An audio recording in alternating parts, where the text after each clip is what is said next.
Assalamualaikum warahmatullahi wabarakatuh. Perkenalkan, nama saya Reski Prianto, kelas C4 Manajemen Produksi dan Operasi, Stambuk 083 202 0091, yaitu tugas 2. 1. Penjelasan 6 sifat proses produksi dan contoh masing-masing satu perusahaan pertanian. Yang kedua, penjelasan jenis proses produksi dan contoh masing-masing satu perusahaan pertanian. Bagian ke-1 yaitu proses ekstraktif. Kegiatan produksi dengan mengambil produksi secara langsung dari alam. Contohnya yaitu usaha proses ekstraktif, nelayan mengambil ikan di laut. Yang kedua, proses fabrikasi, suatu rangkaian pekerjaan dari beberapa komponen material, baik berupa plat, pipa, ataupun baja. Profil dirangkai dan dibentuk secara tahap demi tahap berdasarkan item-item tertentu, hingga menjadi suatu bentuk yang dapat diperang menjadi sebuah rangkaian alat produksi maupun konstruksi. Contohnya itu perusahaan tas.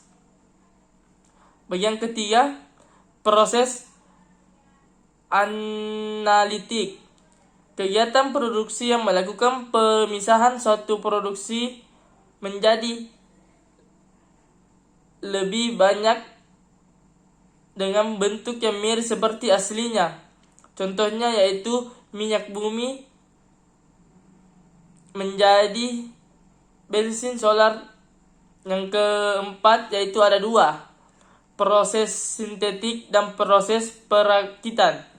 Proses yang menghubungkan beberapa bahan produksi menjadi suatu bentuk produk. Contohnya yaitu proses sintetik, proses pembuatan obat, proses perakitan yakni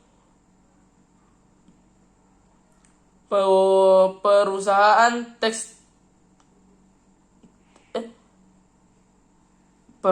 televisi.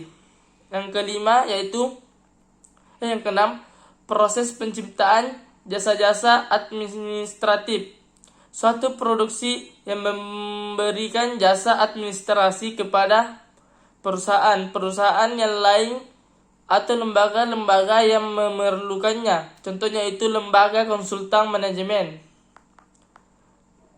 Bagian yang soal nomor 2 yaitu jenis-jenis produksi.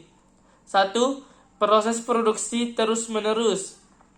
Proses yang ditandai dengan aliran bahan baku yang selalu tetap atau mempunyai pola yang selalu sama sampai produk selesai dikerjakan. Contohnya yaitu perusahaan kertas, karet, dan gula. Yang kedua, proses produksi terputus-putus. Proses yang aliran bahan baku sampai produk, jadi tidak memiliki pola yang pasti atau selalu berubah-ubah. Contohnya itu proses produksi terputus-putus yakni perusahaan mebel, yang dimana seluruh barang yang diproduksi adalah untuk pekerjaan rumah ataupun kantor, misalnya seperti kursi, meja, dan lemari, dengan menggunakan bahan dasar kayu. Terima kasih. Itulah tugas kedua saya. Assalamualaikum warahmatullahi wabarakatuh.